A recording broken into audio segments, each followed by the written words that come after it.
Cornelius. LaKeith Stanfield, man, congratulations on this amazing film, and congratulations on your Entertainment Weekly magazine cover. Thank you. Thank you so very Yeah, much. I yeah, love turtlenecks. yeah. As you can see, I'm rocking one right now. So, I gotta ask, this movie, you're playing the story of a real person, someone who actually lived. And when I thought about it, I was looking at the contrast of your career so far. You went from Jimmy Lee Jackson to William O'Neill. So how did you prepare to play someone that we hate in this film? Well, I hated him too when I first learned about him, um, which was through this script actually in detail. I saw him briefly on the Eyes on the Prize segment that they had when I originally watched the documentary, which was years ago when I was a teenager. And I was just like, yeah, whatever, fuck that guy. I don't even want to talk about him. And saw him again pop up in this, but I didn't think I'd be playing him. When I first heard the script, I thought I'd be playing Chairman Fred Hampton. So I got the script and I was like, thank you, Shaka. This is amazing. I'm going to start getting into it right now. I'm going to start eating it, blah, blah, blah. He's like, wait, no. We want you to play William O'Neill. And I was like, what? Are you serious? You want me to play this guy? Why do I have to play this? My desire to be a part of a story that would uplift the legacy of Chairman Fred Hampton, and my desire to challenge myself would ultimately bring me to take on the role.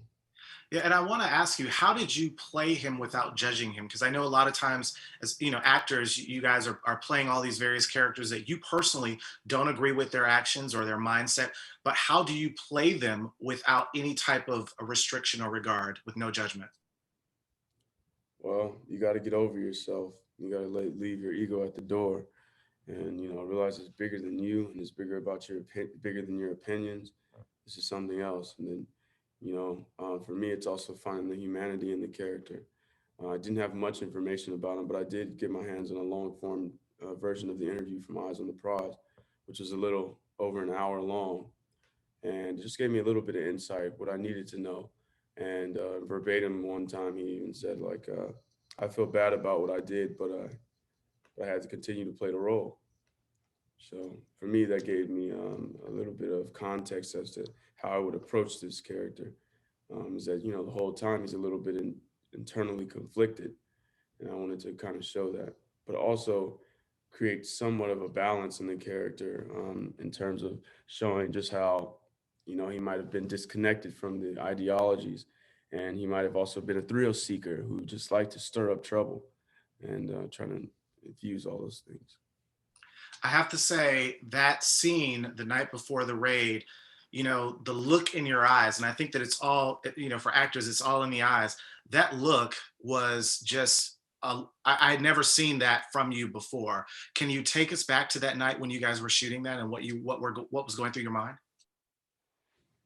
Hmm.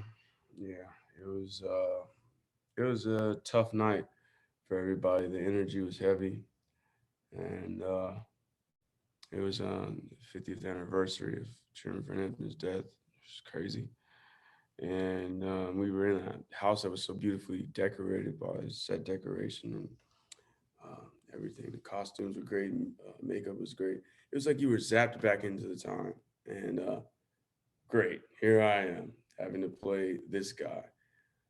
But before that scene happened, we used to have another scene in there, which colored the reason why I was in such turmoil at that time.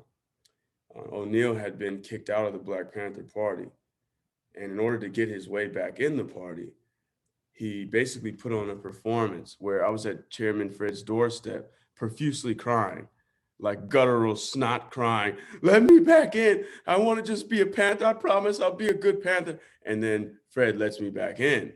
So then once I get back in, I'm walking into the house is where I meet Jermaine Fowler's character, who's like, hey man, you a new guy? And I'm like,